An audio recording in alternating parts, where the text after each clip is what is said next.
Então, vamos continuar tratando do assunto da doutrina do véu. A doutrina do véu. Tá? Então, novamente, eu vou repetir, eu nada tenho contra o uso do véu, em absoluto. Nada tenho contra o uso do véu. Eu escrevo, faço vídeos já há 14 anos, vai para 14 anos. Não há uma linha escrita, não há uma fala minha, uma censura condenando o uso do véu. Em lugar nenhum. Em lugar nenhum. Tá? Então, atenção aí, os adoradores do véu.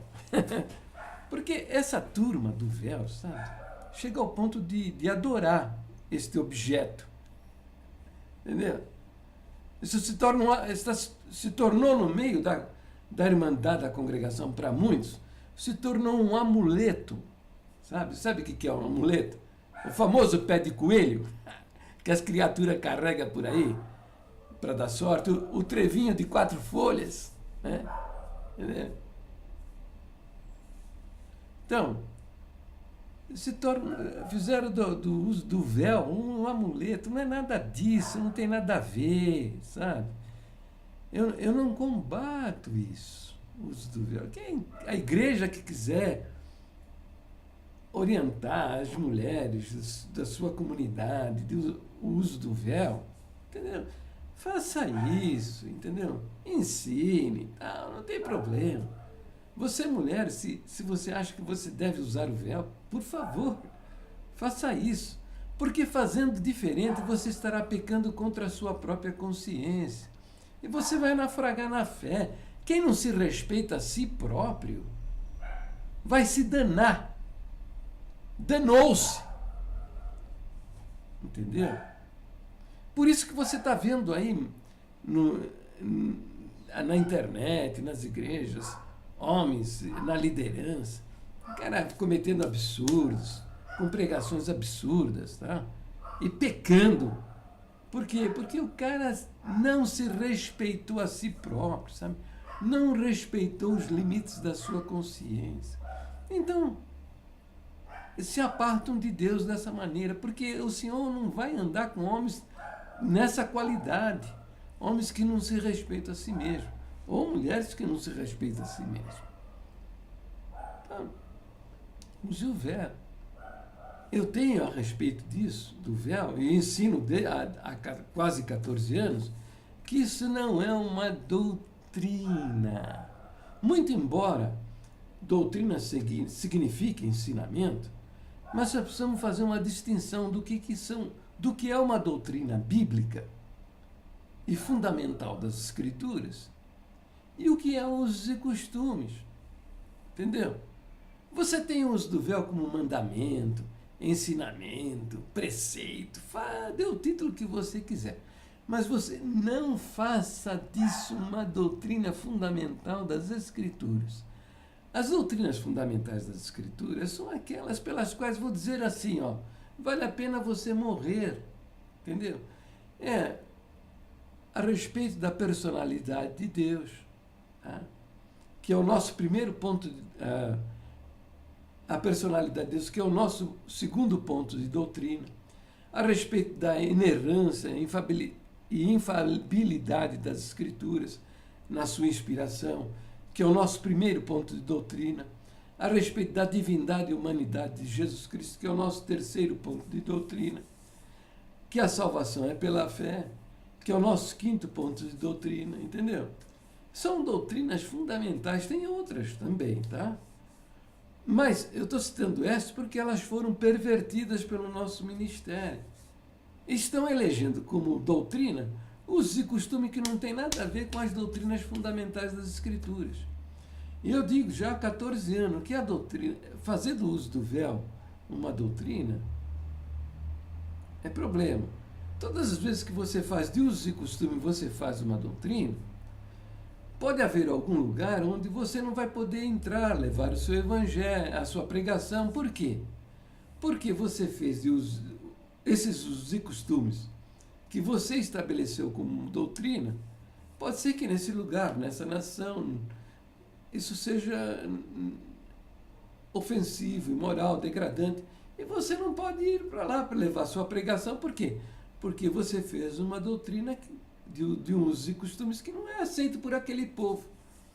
E dizia desde o ano 2000, que a respeito do véu, eu não sei, mas pode ser que exista uma nação, um lugar, onde a mulher ter uma coroa de flores sobre a cabeça seja ofensivo, imoral, agressivo, entendeu?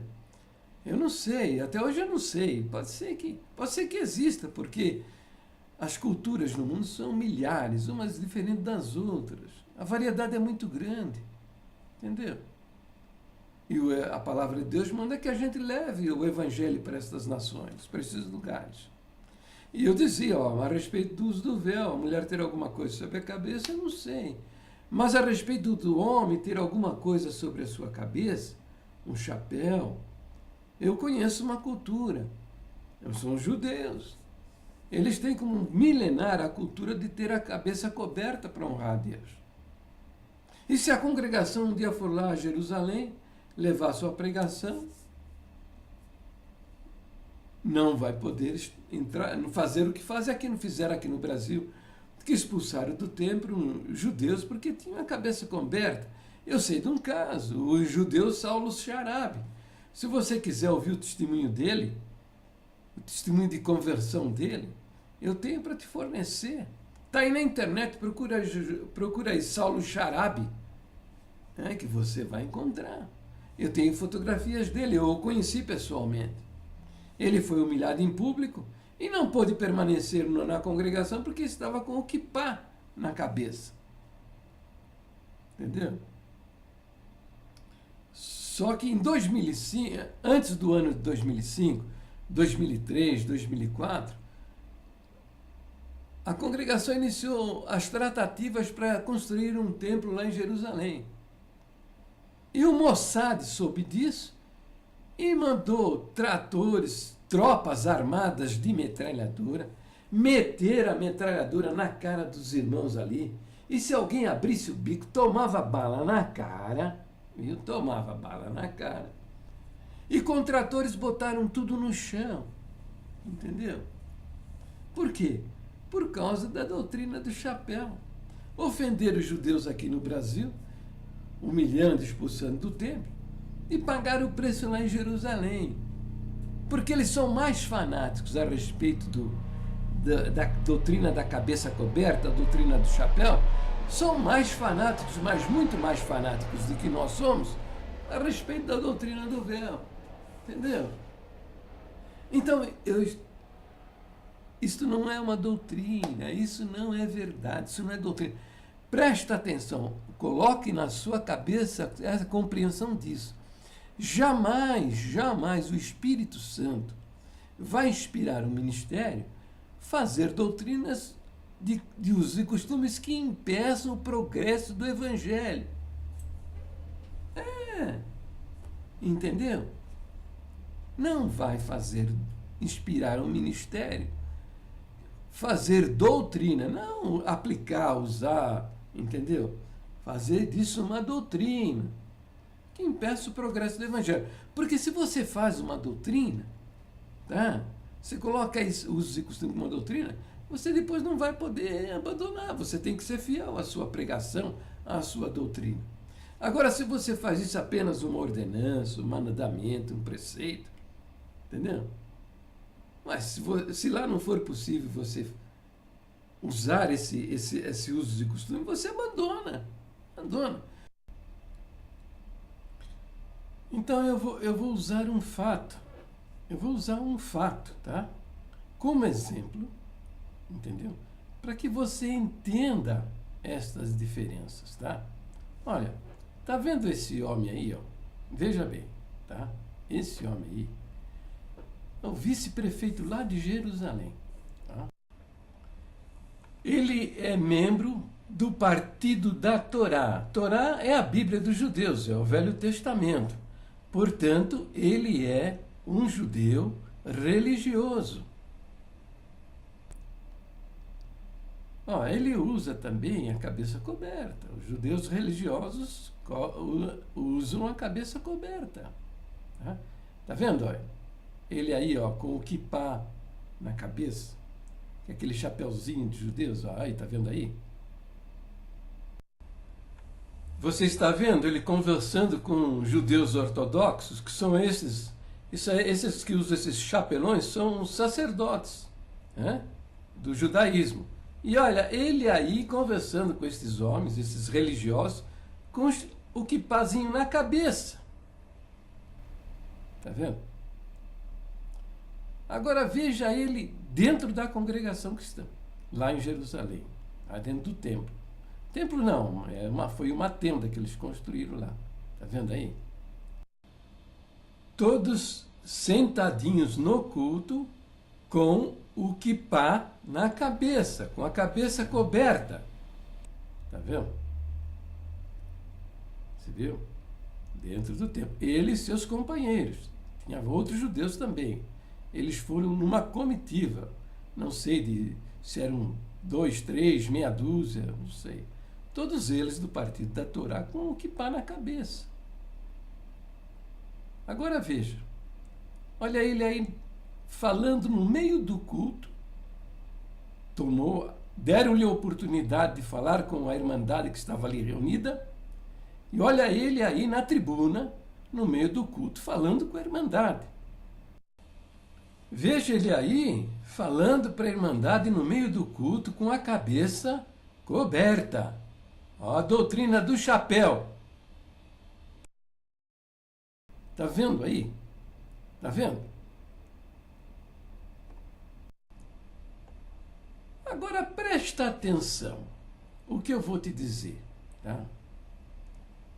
Se ele fosse lá nesse culto para pregar contra a infalibilidade e inerrância das Escrituras, como ensina o nosso primeiro ponto de doutrina. Se ele fosse lá dizer que a Bíblia não é a palavra de Deus, a Bíblia é um livro comum, cheio de erros, confuso, tá? Não tem inspiração divina nenhuma, e o ministério local soubesse que ele ia fazer esse tipo de pregação, o que você imagina que aconteceria nessa reunião? Você acha que ele estaria ali na tribuna? Ou os irmãos iam fazer de tudo para impedi-lo? Iam fazer de tudo para não permitir até que ele entrasse no meio da gente, no meio do culto, se assentasse lá nos bancos. Por quê? Não iam permitir ele assumir a tribuna e fazer a sua pregação. Porque a doutrina, o primeiro ponto do nosso ponto de doutrina, é uma doutrina fundamental da congregação. Entendeu? Ou ou o ministério lá e a irmandade não permitiria esse homem ir à tribuna, ou então sairiam todos do templo. Entendeu? Mas, ó, o quipázinho na cabeça, eles permitiram. Não somente permanecer no culto com a cabeça coberta, como também ele subir à tribuna e falar com a irmandade no meio do culto. Por que mudou isso? Mudou o comportamento. Porque a doutrina do chapéu não é o uso e costume, aliás, melhor dizendo, usos e costumes do chapéu não é uma doutrina. É usos e costumes. Então o que foi feito lá? Abandonaram, Entendeu? Abandonaram. Quer um outro exemplo? Suponha que esse homem aí fosse lá para pregar para os irmãos lá que Deus não é uma trindade, que o Espírito Santo não é Deus, que Jesus Cristo não é Deus, que tudo isso é conversa mole, que Deus é um só, tal, e acabou e não tem mais para ninguém, entendeu? E o ministério soubesse que ele ia lá para fazer esse tipo de pregação contra o nosso segundo ponto de doutrina. O que você acha que aconteceria, meu querido? Você acha que o ministério iria permitir ele subir à tribuna e falar com o nosso povo? Se a Irmandade ouvisse ele falar esse tipo de pregação contra o nosso segundo ponto de doutrina, você acha que a Irmandade ia aceitar?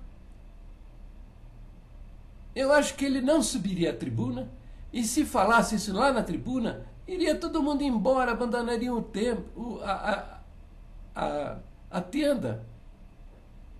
Por quê? Porque a doutrina da Trindade é uma doutrina fundamental da congregação. Doutrina não muda conforme o lugar. Mas deixar o homem falar. Com o quipazinho na cabeça. Por que deixaram ele falar com o quipá na cabeça? Com a cabeça coberta? Porque usos e costumes aí que fizeram a doutrina do chapéu não é verdade, não é uma doutrina. Né? Então, assim como o uso do chapéu não é uma doutrina, o uso do véu também não é uma doutrina. Entendeu? Você está entendendo a diferença?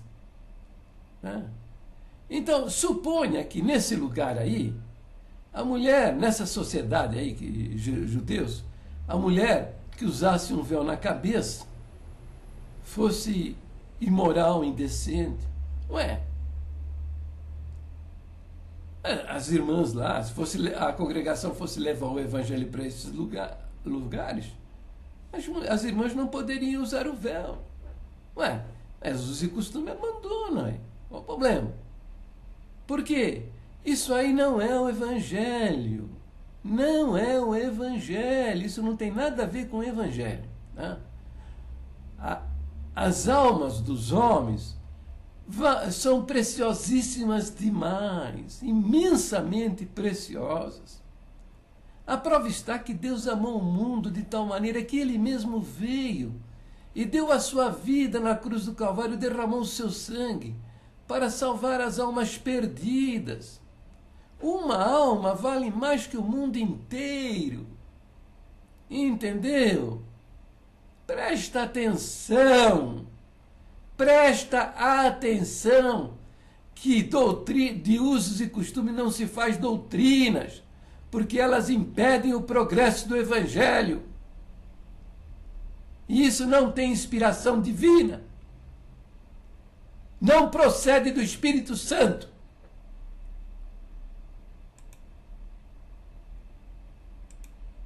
Porque mais importante é o Evangelho. O Evangelho, o que é o Evangelho? E o que é o Evangelho? O Evangelho é usar ou não usar chapéu, ter um pano sobre a cabeça? É isso o Evangelho? Não, em absoluto. O Evangelho é dizer ao pecador que Deus, o próprio Deus, se fez homem e foi à cruz do Calvário e pagou ali na cruz o preço do seu pecado para que ele tenha a vida eterna. E se ele crê nisso, ele tem a vida eterna. Entendeu? É isso o Evangelho. Mas na nossa igreja, a maioria dos ministros não sabe nem o que é o Evangelho. Não sabe o que é o Evangelho. É uma vergonha o cara ir à tribuna pregar para o povo, para a comunidade cristã que está reunida ali, e ele não sabe nem o que é o Evangelho. Se você perguntar, experimenta fazer isso. Vai pergunta para um dos nossos anciãos, um cooperador, um diácono, alguém da liderança. Pergunta, explica para mim o que é o Evangelho. Ele vai te dar uma listinha, de coisas que você deve fazer e uma outra listinha de coisas que você não deve fazer. Entendeu? Esse é o Evangelho. Esse é o Evangelho que ele conhece. Ele não conhece nada além disso. E aí aceita essas asneiras aí, como essa de usos e costumes, fazer uma doutrina. Não tem fundamentação bíblica uma coisa dessa. Nenhuma. Entenda. As doutrinas bíblicas, elas precisam estar bem fundamentadas nas Escrituras, sabe? Expressas em várias partes e porções da Bíblia. E um verso completando o outro, formando a doutrina de maneira tal que são coisas que você precisa preservar e passar adiante. Entende? É o uso do véu. O véu está escrito lá, um versinho lá, contraditório. Se você ler um pouquinho mais para frente, tem um verso que diz lá que o cabelo foi dado em lugar no véu. Aí se você faz uma doutrina, cria uma divisão. Vai ter o grupo que acredita que a mulher não precisa usar o véu porque tem o cabelo colocado no lugar do véu. É o grupo que não, tem que usar. Bababá, então. Isso divide. Ah. E essa turma fica numa guerra desgraçada, sabe? Numa desobediência infernal. O cara... porque Paulo mandou, Paulo escreveu. Logo para frente diz assim que nós não temos o costume de ser contencioso, de discutir essas coisas. Eu estou aqui no quarto vídeo, tá? Quarto vídeo sobre a doutrina do véu. Eu não estou discutindo isso. Pelo amor de Deus, entenda. Não seja estúpido ou boçal para pensar diferente. Eu não estou discutindo o uso do véu. Quer usar o véu? Use. Entendeu? Só que não faça uma doutrina. Entendeu? Eu não faço doutrina disso aí. Porque cria divisão, impede o progresso do evangelho, essas bobagens todas. Entendeu?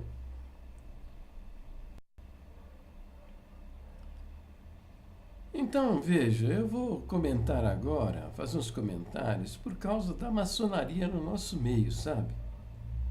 E não por causa da pessoa. A pessoa se degradou diante de Deus, sabe? Se desqualificou diante de Deus, entrou numa prova muito grande por causa disso. Então, eu vou fazer uns comentários aqui, não é por causa dele, não, porque ele é página virada, sabe? É página virada.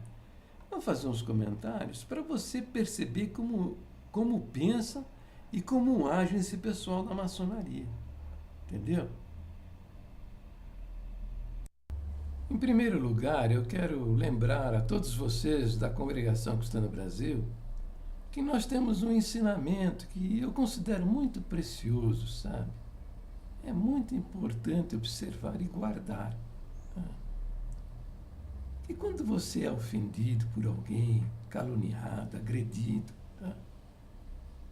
Fique calado, não responda, sabe? Fica na sua, entende? Deixa na mão de Deus, porque Deus sabe o que vai fazer com essa alma, entendeu?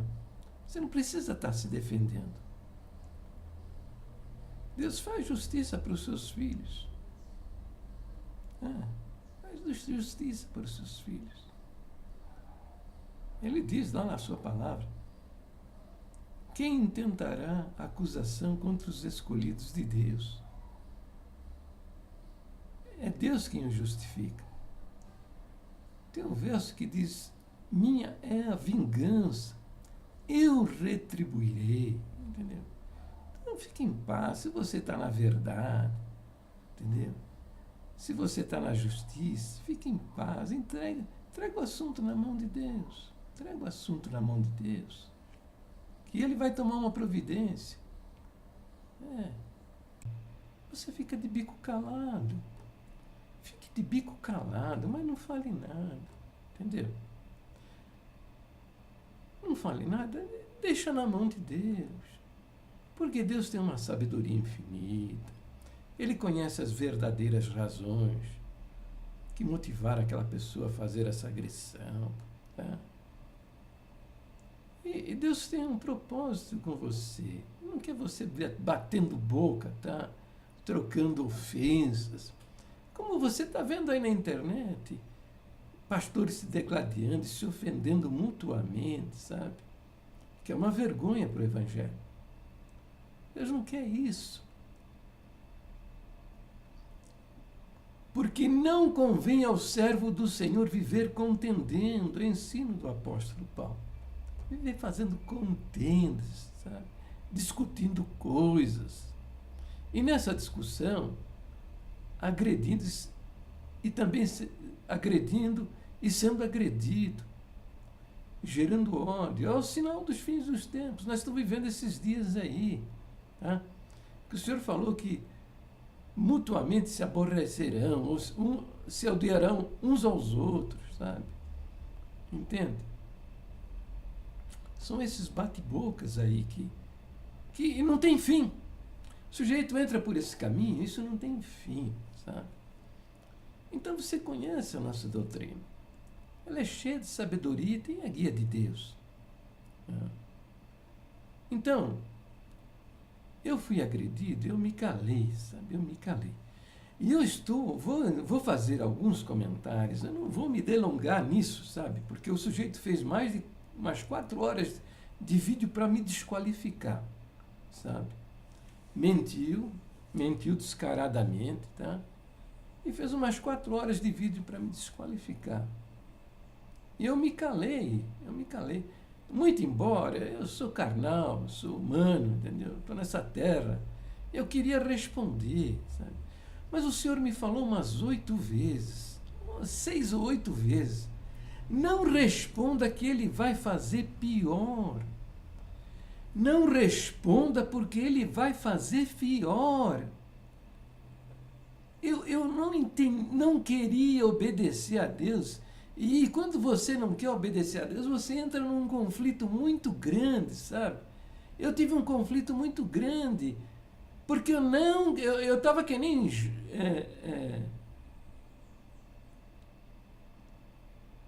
aquele que tomou o barco, né? E não foi pregar o evangelho, tomou um barco para fugir da presença de Deus, porque ele não queria levar o evangelho para as almas perdidas, né? Como é que é o nome dele lá? Não lembro. Mas eu não queria fazer isso, eu queria responder, mas não tem como responder.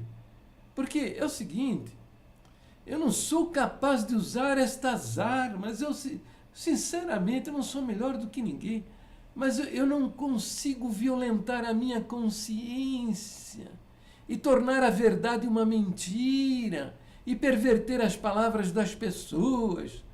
Sabe, eu não consigo, sinceramente, de todo o coração. Felizmente eu não consigo, sabe?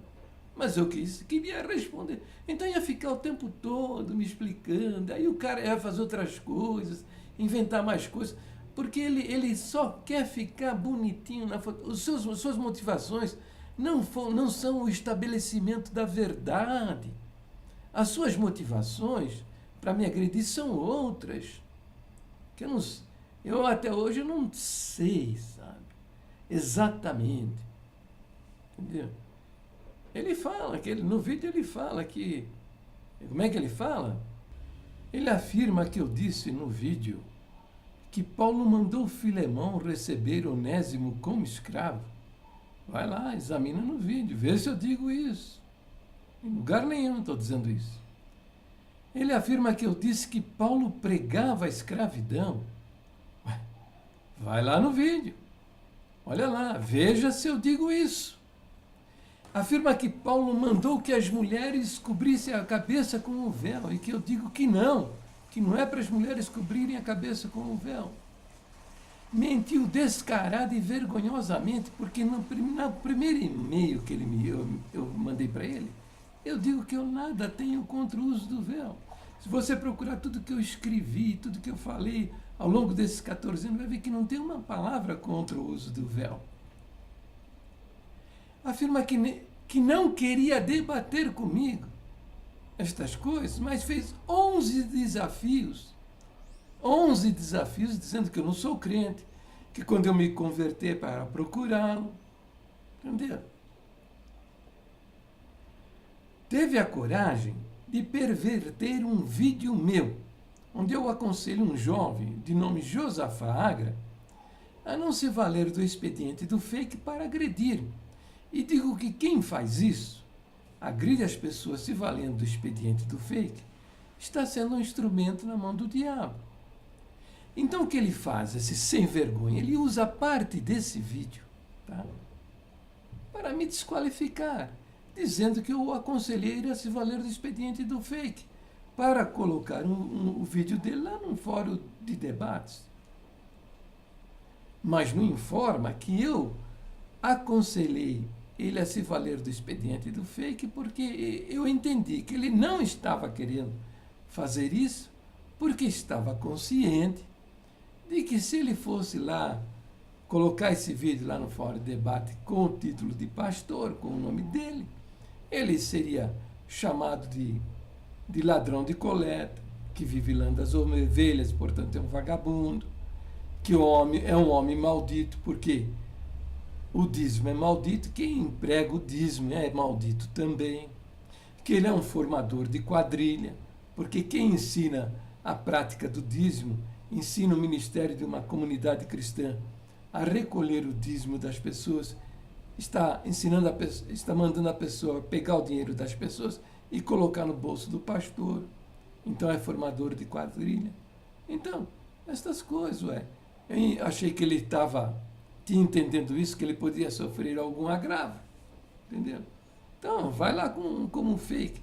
Ele aproveitou essa orientação minha para fazer um vídeo que está aí na internet me desmoralizando. Agora, o camarada que saca de um contexto, um pedacinho do vídeo, e se vale disso para me ofender e me desqualificar, não é um sem vergonha safado? Deixa eu ver.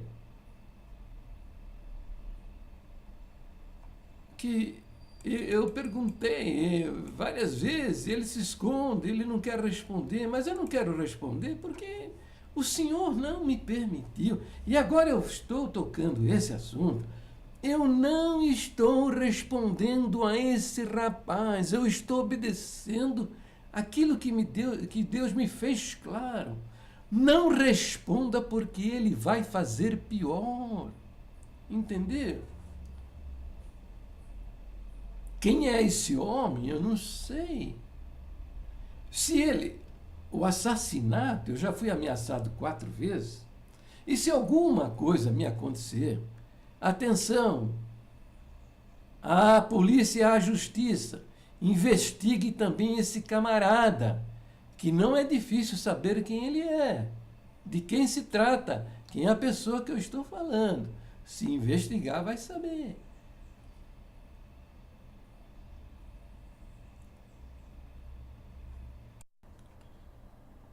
Fala que me deu o seu e-mail para trocar mensagens comigo, né? Porque gosta da amizade, quer ter amizade com as pessoas. Bom, tivemos aí alguns momentos de amizade. Só que de repente o cara começou a fazer vídeos me agredindo, me desqualificando, da maneira com mentiras, com mentiras. Um camarada que te oferece amizade, depois faz um negócio desse, o que ele é, hein? O que ele é? É um traidor, sabe? E o senhor não gosta de traidor. Ele teve uma experiência muito ruim, né, com Judas, né?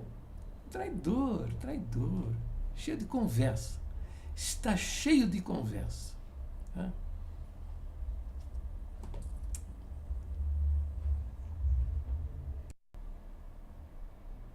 Fez vídeos e mentiu no próprio título dos vídeos. Um dos vídeos ele deu o título de Por que eu não fui ao debate com o senhor Jair? Ora, mas que picareta sem vergonha. Eu não convidei ele para debate nenhum. Né? Nunca o convidei para debate nenhum. Ele disse que nunca quis debater o assunto do véu comigo. Né? Mas fez 11 desafios, me desqualificando como crente. Para que fez esses desafios? Simples diletantismo? Não, ele queria discutir esse assunto comigo. Agora eu não tenho que discutir sobre o véu. Eu vou discutir o quê? O que eu vou debater a respeito do véu? Não tem, porque eu não condeno o uso do véu. Nada. Eu disse a ele que colocasse o vídeo dele lá num fórum de debate, só isso, mas eu não estou convidando ele para debater comigo. Colocasse lá no fórum de debate. Eu disse, prometi para ele que se ele fizesse isso, eu ia ver o vídeo dele. Que até hoje eu não vi. Não sei o que ele disse nesse vídeo. Entendeu? Se ele colocasse o vídeo dele, eu prometi, eu vou ver seu vídeo. Para debater, para discutir. Não, em absoluto. Se o vídeo dele fosse bem trabalhado, né, sobre o uso do véu, se o vídeo dele fosse bem trabalhado, ele vai fazer lá uma porção de argumentos absurdos e fora de contexto para defender a doutrina do véu, né? E se foi bem trabalhado, ele iria apresentar o que nós encontramos na patrística, que são os escritos dos pais da igreja, né? Os primeiros crentes, lá pelo ano 100, 200, 300, do cristianismo primitivo, entendeu?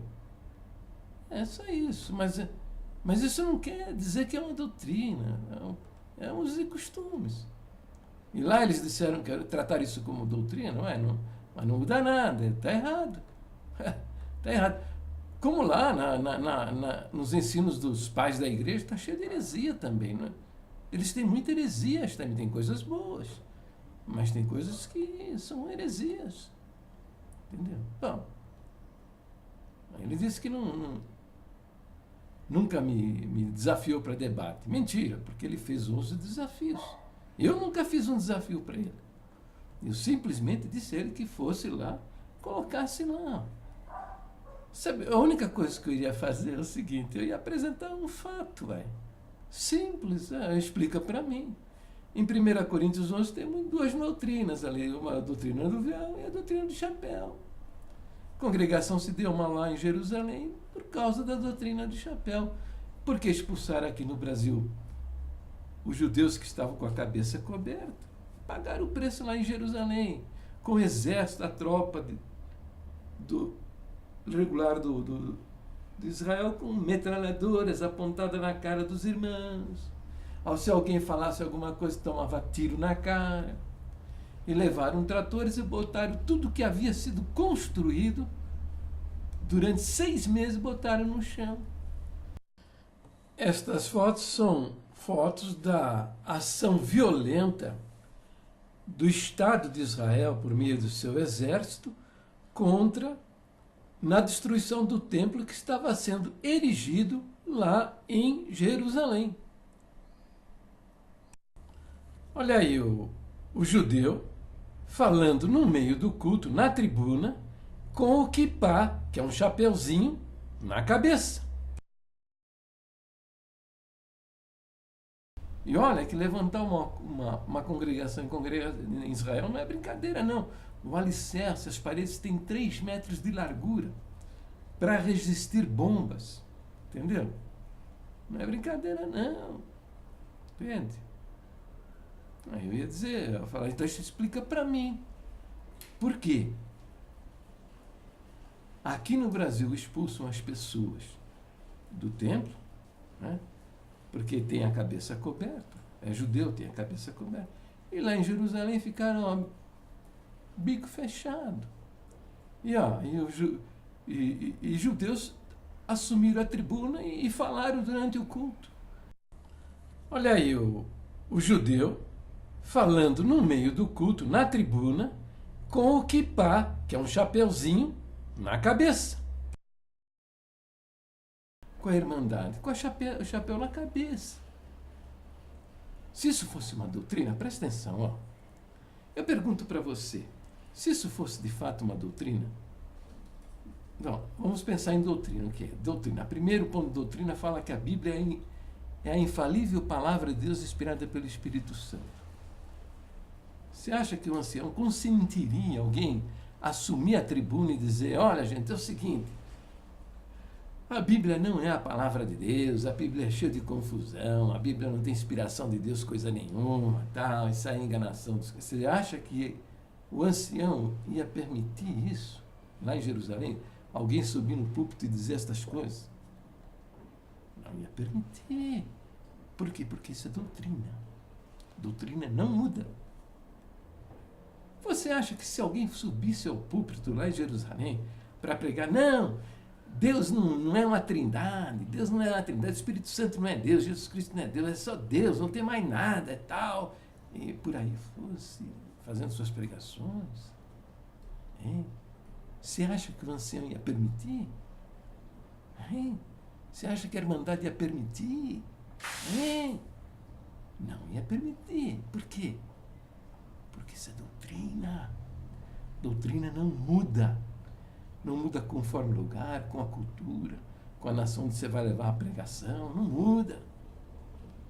Você acha que se o ancião lá ia permitir alguém subir à tribuna e dizer, não, Jesus Cristo não é Deus, não tem essa conversa de Deus encarnado, esse ponto de doutrina que diz que ele era verdadeiro Deus, verdadeiro homem, isso é bobagem, está errado. Você acha que o ancião ia permitir isso? Hein? Você acha que o ancião ia permitir isso? Por que ele não ia permitir? Porque isso é doutrina. Doutrina não muda. Entendeu? Mas já o Chapéu, ele ficou quietinho, não falou nada. O cara falou o que quis lá na tribuna. Todos eles, ó, não é só ele não. Ó. Olha ele aí na tribuna, né? Tá vendo? Olha aí o judeu falando no meio do culto, na tribuna, com o kippá, que é um chapeuzinho, na cabeça. Tá vendo ele na tribuna? Mas não é só ele não que estava com o kippá na cabeça. Tinha outros que estavam junto dele, que era da administração da prefeitura lá em Jerusalém. Estava no meio dos sentadinhos, aí eles sentadinhos aí, ao lado do ministério. Aí, tá vendo? Chapeuzinho na cabeça. Todos sentadinhos no culto, com o kippá na cabeça, com a cabeça Entendeu? Coberta. Eu ia perguntar, ué, por que mudou? Por que mudou? Por que se entrar hoje, a congregação se reúne num lugarzinho lá escondido, tem 14, 15 pessoas reunidas num cantinho lá, e uma salinha. Se entrar um judeu com chapéu, ninguém vai falar nada, bico calado. Boca fiusa. Por quê? Porque não é doutrina. Não é. Se fosse doutrina, não. Doutrina tem que ser guardada, tem que ser respeitada. Entendeu? Eu ia apresentar esses fatos para ele ouvir a opinião dele.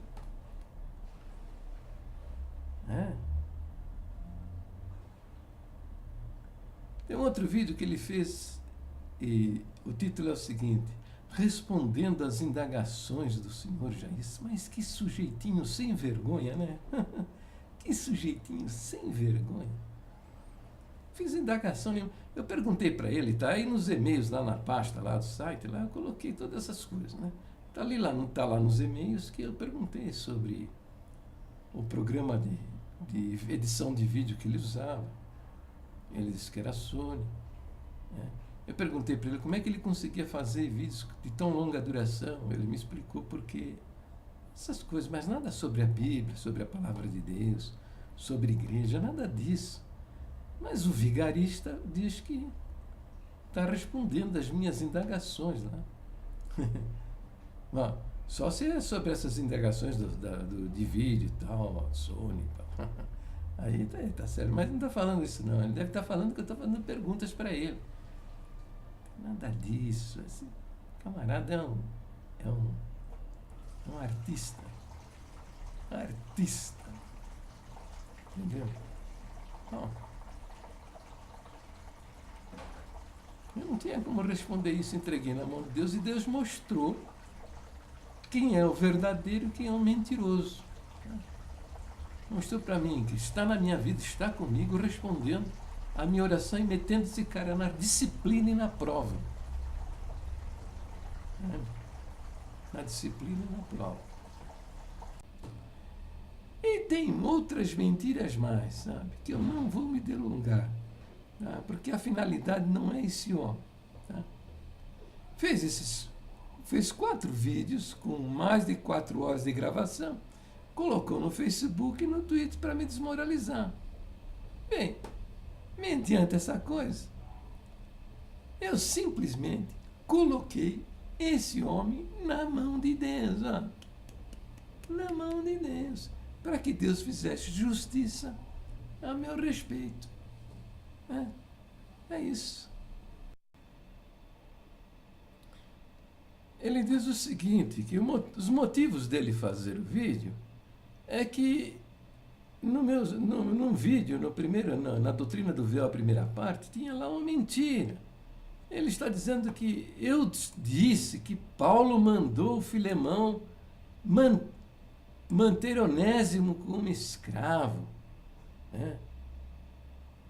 Que absurdo, eu não digo nada disso. Que Paulo mandou Filemão escravizar Onésimo.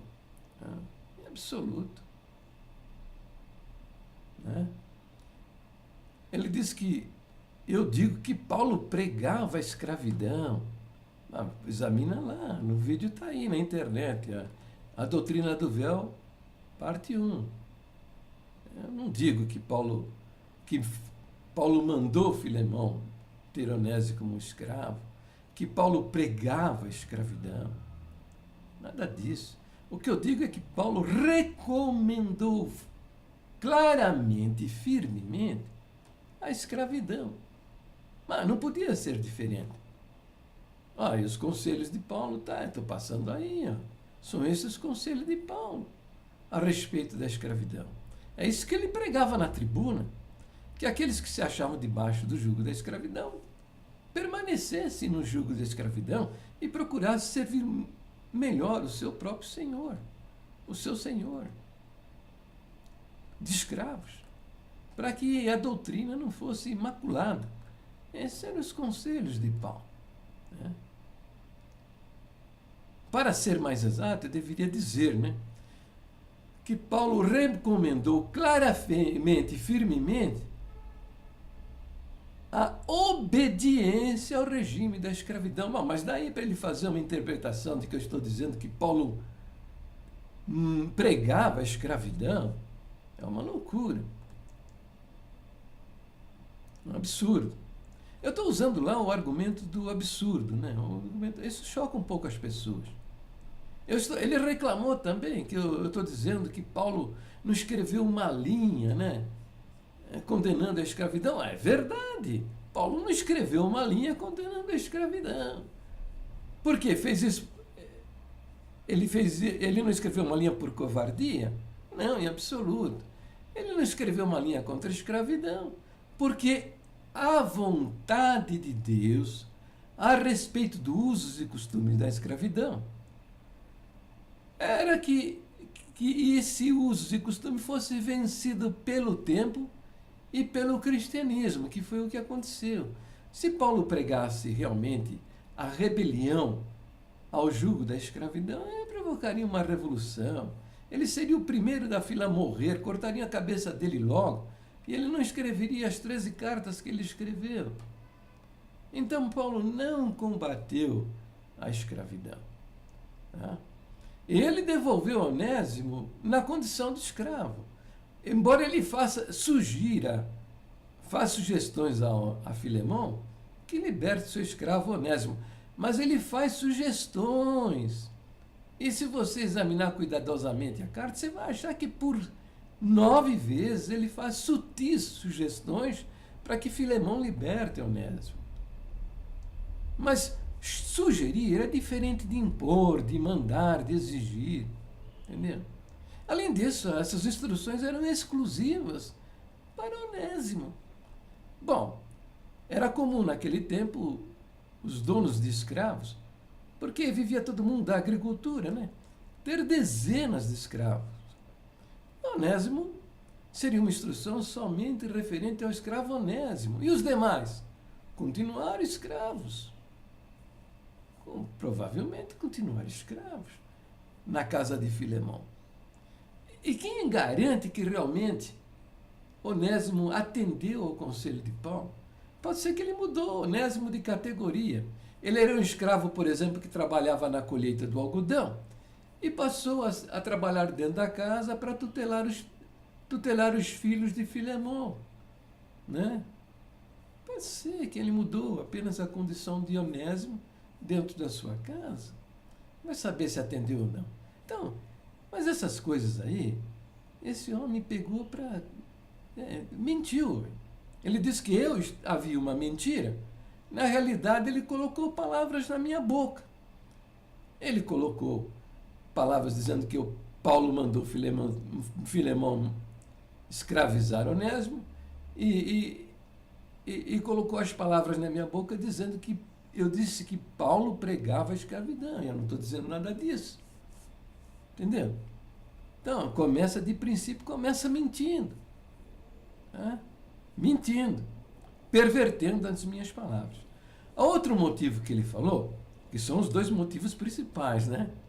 Esse aí, que a respeito do que Paulo, das instruções de Paulo a Filemão, e o outro é que eu sugeri que ele se valesse do fake para colocar um vídeo lá no fórum de debate. Né? Então é o seguinte, primeiro nós precisamos ver o contexto disso. Tá? A nossa Irmandade, todos, sem exceção, se valem do expediente do fake. Ao longo de 14 anos, olha, 14 anos, somente 3 crentes da congregação mostraram a sua cara para mim. Só 3. 14 anos escrevendo, fazendo vídeos e somente 3 pessoas mostraram a sua cara para mim. São milhares de crentes da congregação que eu troquei informação, troquei até farpas, discutindo os assuntos, as doutrinas e tal. Né? Muitos deles são ministros da congregação. Mas a grande maioria segue o exemplo dos ministros. E se vale do expediente do fake. E eu entendo e respeito esses ministros que usam o fake para trocar ideias comigo, para me contestar, essa coisa toda. Eu respeito porque se eles puserem a cara deles na internet, eles vão ser expulsos do ministério da pior maneira, entendeu? Então, eu simplesmente, para mim é muito natural esse ambiente da congregação, o expediente do fake. E a Irmandade vai nesse rumo também, sabe? Eu tolero tudo isso aí. Agora, eu acho que uma pessoa que se quer ofender, agredir, maltratar, é uma grande covardia se valer do expediente do fake. Mas só 3 pessoas, mais 14 anos escrevendo e tratando com a Irmandade da Congregação, são, Sérgio Teixeira,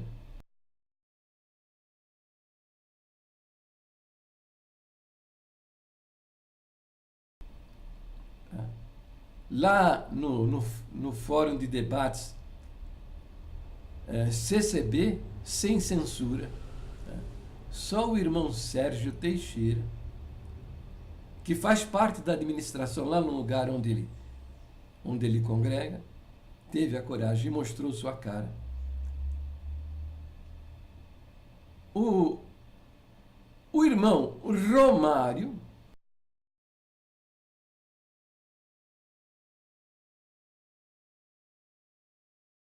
que desde o princípio sempre mostrou a sua cara, tá? A princípio não, usou o expediente do fake, depois mostrou sua cara. E o outro é o Josafá Agra. Josafá Agra.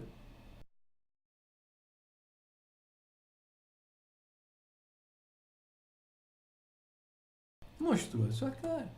3 só. Bom, agora eu fiz um vídeo para o Josafá Agra, porque ele estava me desqualificando usando o expediente do fake.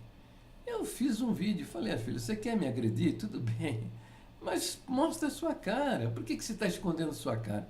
Você é bandido, você é ladrão, você é estuprador, e não quer que a polícia veja você? O que é? Por que você não mostra a sua cara? Mostra a sua cara e me agride, eu digo o que você quer fazer. Mas fazendo o que você está fazendo é uma coisa muito covarde, né? Entendeu? Então esse é o contexto, entendeu? É o contexto. Agora, o outro contexto, tá? O outro contexto que é o argumento que ele usou para me fazer os vídeos me desqualificando. Que foi que eu disse a ele que se valesse do expediente do fake. Tá? Então, ele fez um vídeo dizendo que eu o aconselhei a se valer do expediente do fake. E aí usou o vídeo que eu fiz ao Josafá. Só que eu aconselhei a ele se valer do expediente do fake e colocar o seu vídeo lá no fórum de debates, entendeu? Porque é Irmandade, sabendo que ele é pastor, né?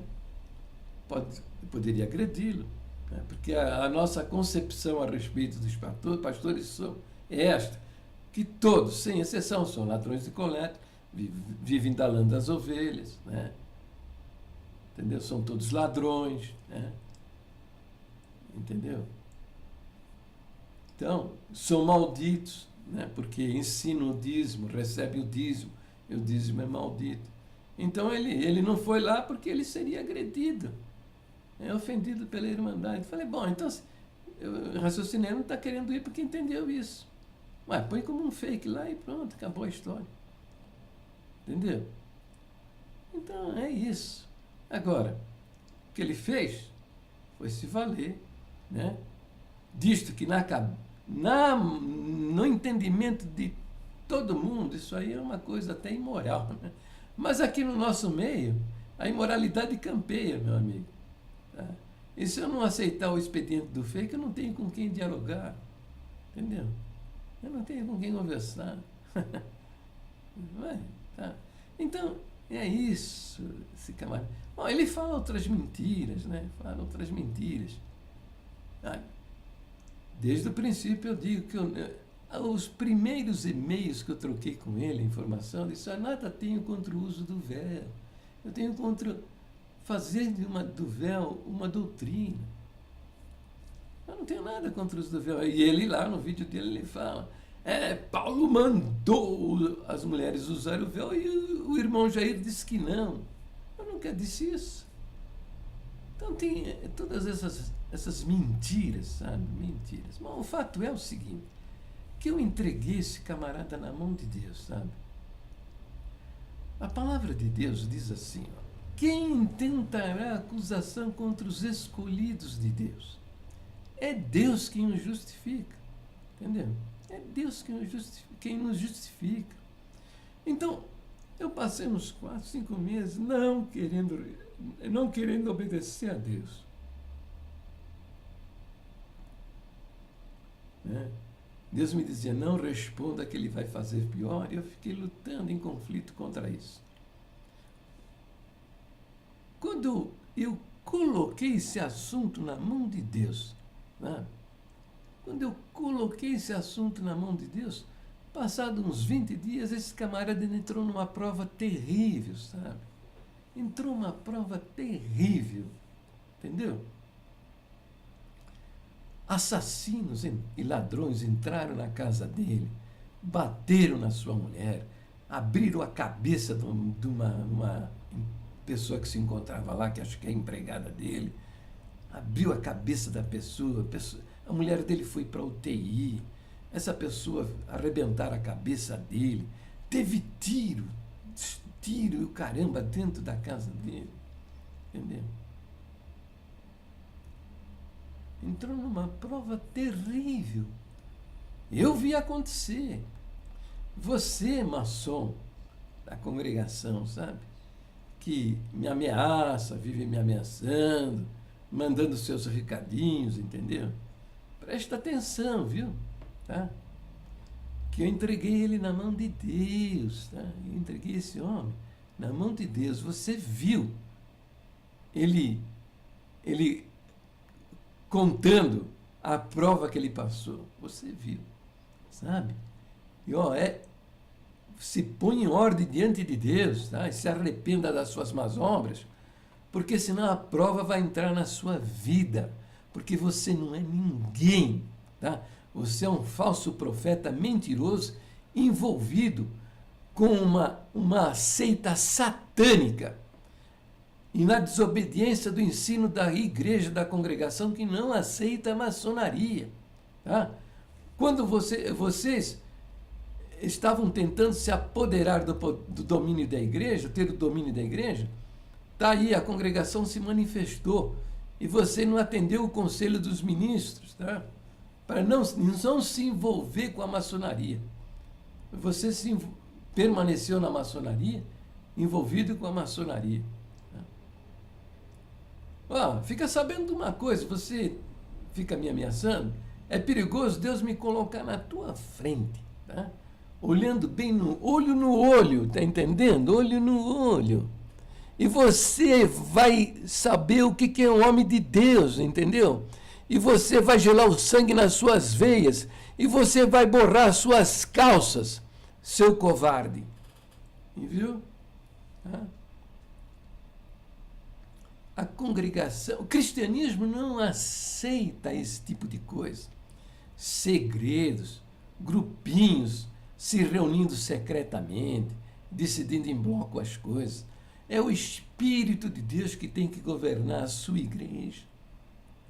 É o Espírito Santo de Deus.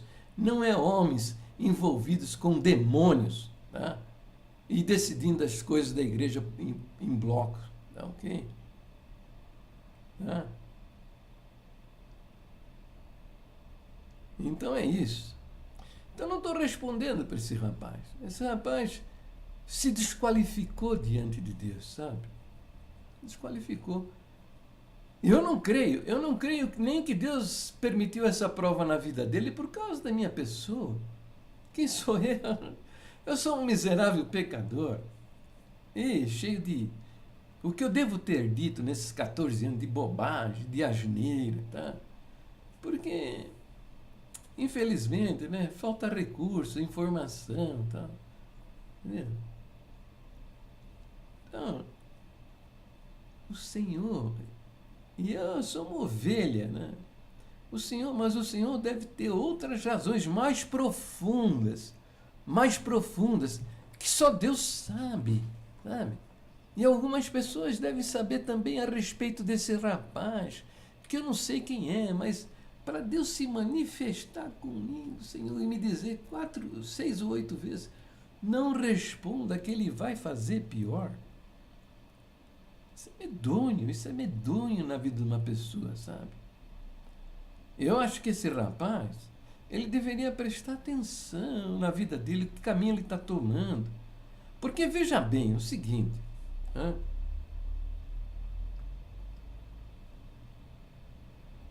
Nesse caminho, ele não tem volta. Ele não tem volta, sabe? Eu espero que ele aproveite essa experiência que ele vivenciou comigo e entenda que o caminho que ele está trilhando não é um caminho de estar trilhando caminhos de morte, de perdição. Entendeu?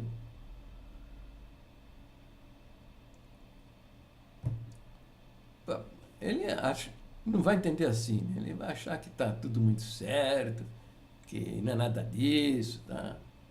Que pode continuar fazendo as coisas desse jeito, é capaz de... Ele colocou os vídeos na internet e retirou, né? Eu não sei por que retirou. Será que foi que ele viu que Deus não se agradou? Acho que não. Ele retirou porque talvez ficou envergonhado das coisas que está falando, compreendeu que falou mal. Ele apaga tudo que ele escreve. Tudo que ele escreve, tudo que ele faz, ele tira, porque ele não quer, ele quer ficar bonitinho na fotografia, sabe? Os comentários todos, ele me desacatando, me desqualificando, ele apagou tudo, sabe? Entendeu? Apagou tudo. Um camaleão, quer ficar bonitinho na fotografia, tal. Quer, ó, tapinha nas costas, aplauso. É. Bom, eu acho que foi em função da maçonaria que ele fez isso, sabe? Os maçons da congregação, porque eles se protegem uns aos outros, né? Bom, não, veja, eu tenho falado a respeito da maçonaria, né? Eu falo, a maçonaria, dentro de uma igreja cristã, ela promove o inferno, sabe? Esses homens aí são perversos, não tem Deus em suas vidas, tá? Ok? Agora, nem tudo na maçonaria é mentira, destruição, morte. Ó. Nesse julgamento lá no Supremo Tribunal Federal, onde os ministros lá mandaram lá o pessoal do mensalão para a cadeia, que é um fato inédito na história do nosso país, é um fato inédito. Esteja seguro disso, tá? Escondido debaixo de muitas daquelas togas, daqueles juízes, está um coração envolvido com a maçonaria. Tá? Mas como todas as coisas onde o homem está envolvido, há sempre dois lados. Há um lado negro, nefasto, horrível, pavoroso. O ambiente do crime e da morte também. Ah, lá o Collor de Mello, o que ele fez com Paulo César Farias? A quem interessava a queima do arquivo ambulante chamado Paulo César Farias? Mataram Paulo César Farias, junto com a sua amante, que morreu de graça, por estar no lugar errado, na hora errada. Né? E o Augusto, irmão do Paulo César Farias, mandou lavar o ambiente e queimar os colchões. Só que isso aconteceu, não foi? Acho que há 20 anos atrás. Agora eu vi na televisão o Augusto respondendo a respeito desse crime. Eu não vi alguém perguntar a ele por que ele mandou lavar o ambiente, né, e queimar os colchões. Não vi. E por que demorou todos estes anos, quase 20 anos, para tratar desse assunto? O áudio agora que você vai ouvir, tá? Está relatado aqui neste livro, tá vendo aqui, ó? Memórias de uma Guerra Suja, tá? Que é a história de Cláudio Guerra, Dr. Cláudio Guerra, que matou centenas de pessoas. Matou centenas de pessoas, cruelmente. Culpados e inocentes, tá? Está contando nesse livro aí. Porque se converteu ao cristianismo, é um servo de Deus, um seguidor de Jesus Cristo, e quer pôr a sua vida a limpo. Tá? Então, durante esse áudio aí, eu vou usar uma imagem que está escrita Maçonaria na Congregação Cristã do Brasil. Bem, esse áudio nada tem a ver com a congregação. Tá? É o doutor José Renato Pedrosa, tá? Um médico, que está fazendo uma palestra, e ele convida o doutor Cláudio Guerra, hoje um servo de Deus, seguidor de Jesus Cristo, a dar o seu testemunho como maçom, matando gente por aí. Matou centenas de pessoas. Entendeu? Então eu vou colocar esse áudio para você ver como é que essa turma age, como é que essa irmandade age, a maneira deles atuarem no meio da sociedade. E saber que tem coisas boas, mas tem coisas ruins também, perversas. Entendeu? Nesse áudio, o doutor José Renato Pedrosa vai começar falando sobre a moralidade maçônica. O que eles apresentam, o discurso público.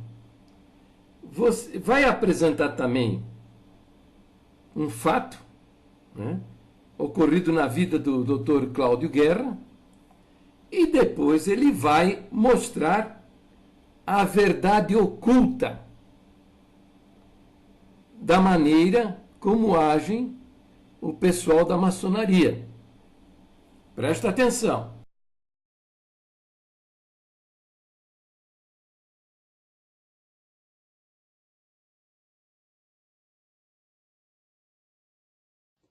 Vamos ver então. Moral é para a maçonaria uma ciência com base no entendimento humano. É a lei natural e universal que rege todos os seres racionais e livres. É a demonstração científica da consciência. E essa maravilhosa ciência nos ensina nossos deveres e a razão do uso dos nossos direitos, ao penetrar a moral no mais profundo da nossa alma e sentimentos, o triunfo da verdade e da justiça. Está aqui conosco, que testemunhou aqui no início da palestra, não sei se o irmão gravou, que o Cláudio Guerra falou. Não, pois é, mas Cláudio Guerra, então vem aqui agora, por favor, que eu quero que ele participe, que esse DVD é um crente desse, que o diabo enganou ele, mas ele agora está dando uma rasteira no diabo. Ele é de Jesus. E falar aquilo que o senhor falou rapidamente, que vai fazer parte do nosso DVD, que é muito importante, sobre a moralidade maçônica, que falaram aqui, que está nesse livro. O senhor repetir rapidinho para a gente, por favor. Glórias a Deus. Repetindo, amados irmãos, o que eu falei antes, nos anos 70, né, eu era maçom, né, e aconteceu um crime no centro da cidade para uma pessoa que pertencia à elite da sociedade capixaba. Ele era um advogado e era casado, com filhos, e era amante da secretária. Isso é moral? Isso é moral? Né? Ali está dizendo que é, né? Isso é moralidade maçônica. Aí, meus amados... No site da Assembleia de Deus. Aí, meus amados, essa amante dele queria deixá-lo. E ele parece que gostava dela, não é uma maneira, né, de gostar matando, mas ele matou sua secretária. E como ele era maçom, nessa época, eu era aprendiz, tinha iniciado recentemente na maçonaria, estava aquela influência, naquela dependência dos irmãos, né, que tinha maiores dentro da maçonaria. E me procuraram, né, eu era delegado de segurança patrimonial nessa época, e ali eu fui, né, quase, não é obrigado, mas para satisfazer a irmandade, né, eu tive que transformar. Dá licença, então, isso é moralidade desse tipo que você fez, corresponde a toda a irmandade, né? Não é só de uma pessoa só, eles são coniventes com tudo isso, né, com esse crime. Com certeza, irmão. Com certeza. Isso aí é prática, né? O irmão é maçom, você tem que fazer o impossível para resolver. Não só ali na parte de delegado, como não era o caso meu ali, mas em todos os aspectos. O maçom é ajudado, né? Fica impune. Nesse caso aí, o advogado ficou impune, porque eu tive que mudar a cena do crime, né, para poder dar aparência de um suicídio da jovem. Né, ali naquela época eu cometi um crime. O caso PC Faria específico? É idêntico, né? É idêntico. Né? Isso que é moral, hein, irmão? Isso que é moral. Idêntico. Ele estava com seguranças da PM lá dentro, e misteriosamente ele e a amante, né? É uma coisa inexplicável, né? É explicável, né? Mas agora está sendo explicado. Mas aí, irmão, foi isso que aconteceu, não tomando o tempo dos irmãos, mas dando esse testemunho. Por que eu faço isso hoje, irmãos? Porque hoje eu sirvo ao Senhor, meu Deus. E não tem que temer ninguém. Eu sei que com isso aqui, ainda mais que ainda os irmãos eram conhecimento de quem mora aqui no Espírito Santo, eu ainda vivo ainda sob a dependência do judiciário, que eu ainda continuo precisando do judiciário. Isso talvez aqui me traga prejuízo, irmãos, mas em nome de Jesus, como o irmão aqui, Pedrosa, não teme, eu também não temo. Por Jesus eu faço qualquer sacrifício, porque Ele é merecedor de toda a honra e toda a glória. Amém, meus irmãos? Deixa eu falar. Isso, salva de palmas. Esse é brasileiro e você está fazendo isso por amor aos maçons, para que eles não sejam enganados, como nós também, 95% dos maçons são enganados, e o Alberto Paik disse, eles são enganados e merecem ser enganados. Irmão, porque quando a gente fala isso, eles dizem o Pedrosa é um mentiroso, e está aqui no livro que nenhuma editora evangélica, é um livro em português, publica, tá? Para confirmar esse seu testemunho, está aqui, maçonaria, o engano fatal, exposição da maçonaria por seus principais líderes. E aqui ele mostra na página 165, o senhor lê aqui comigo, ó, C, mentir e cometer perjúrio. Os maçons juram manter os segredos do outro maçom, protegendo mesmo que isso exija ocultar a evidência de um crime. O senhor está 100% com a moralidade maçônica que o senhor está falando aqui. Em alguns graus, a traição e o homicídio são exceções. Em outros graus superiores, não há exceção para essa promessa de esconder a verdade. Os graus superiores não têm o menor compromisso com a verdade. Isso que está escrito aqui, que o irmão falou. As obrigações, se os ensinos maçônicos forem aceitos, pode exigir que o maçom preste falso testemunho, cometa perjúrio ou, no caso de um juiz, dê uma sentença falsa a fim de proteger outro maçom. A Bíblia é novamente muito explícita ao ensinar que jamais devemos mentir ou prestar falso testemunho e afirma que os mentirosos são atirados no lago de fogo. Muito obrigado. O senhor está realmente falando a verdade. Amém. Confirme isso daqui.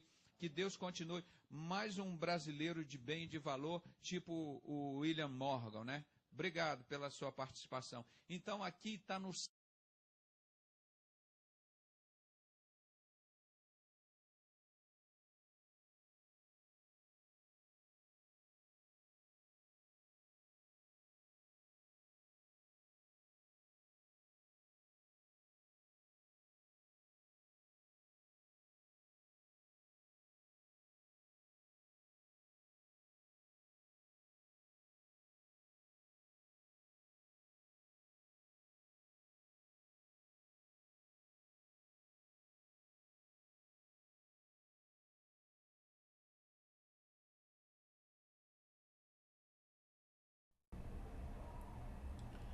Jesus Então, é a cabeça da igreja.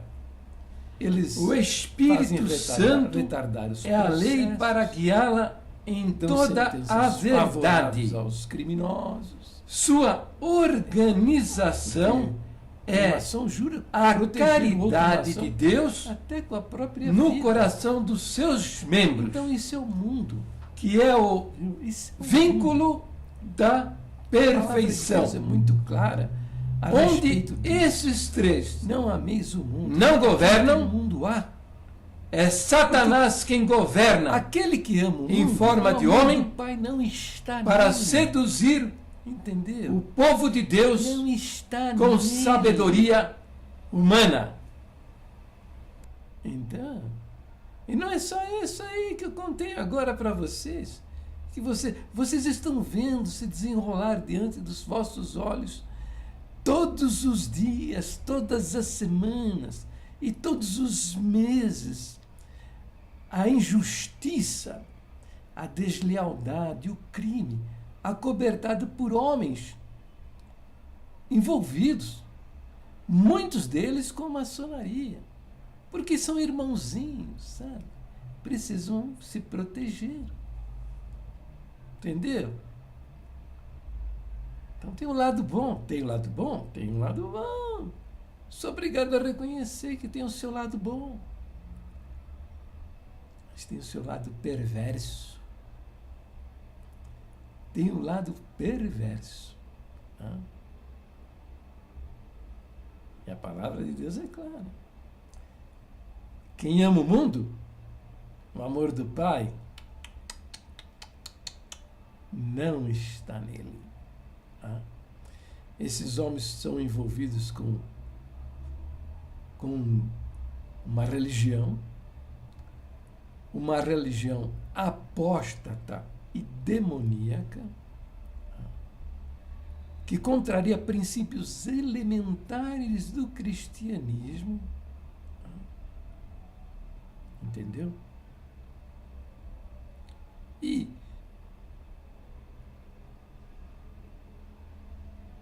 o cristianismo não suporta tais coisas. Não está no exemplo de Jesus Cristo, que ele falou abertamente ao mundo, ele nada disse em oculto.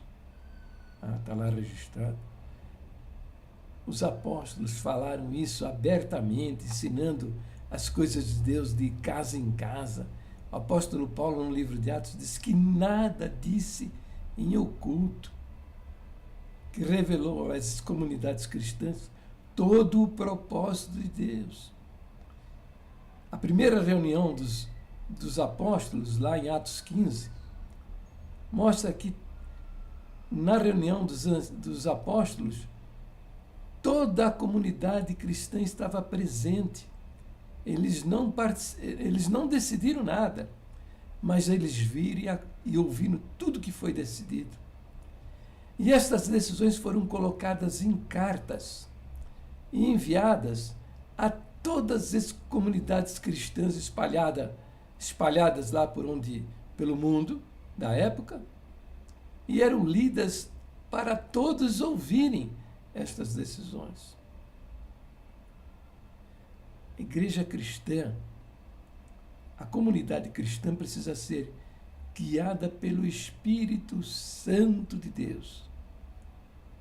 É como falava lá naquele quadro que foi retirado, logo da entrada, né, do templo das congregações.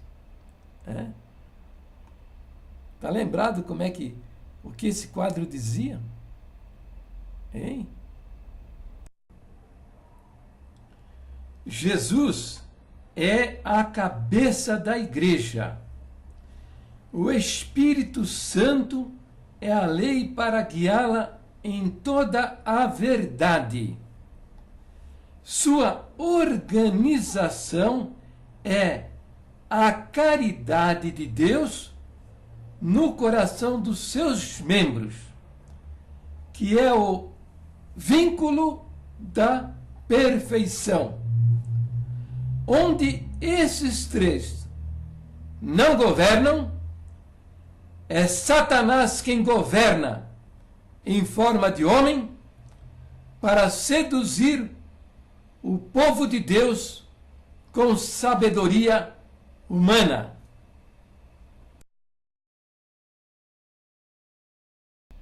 Então nem tudo aí que eles fazem aí é condenável, etc. Tal. Não, mas dentro da congregação isso é nefasto. Estes homens são instrumentos do diabo. Porque a igreja, uma comunidade cristã, tem que ser guiada pelo Espírito Santo. Tá? Não é por homens envolvidos com sociedades secretas decidindo em bloco, os caminhos que uma igreja deve tomar. Entendeu?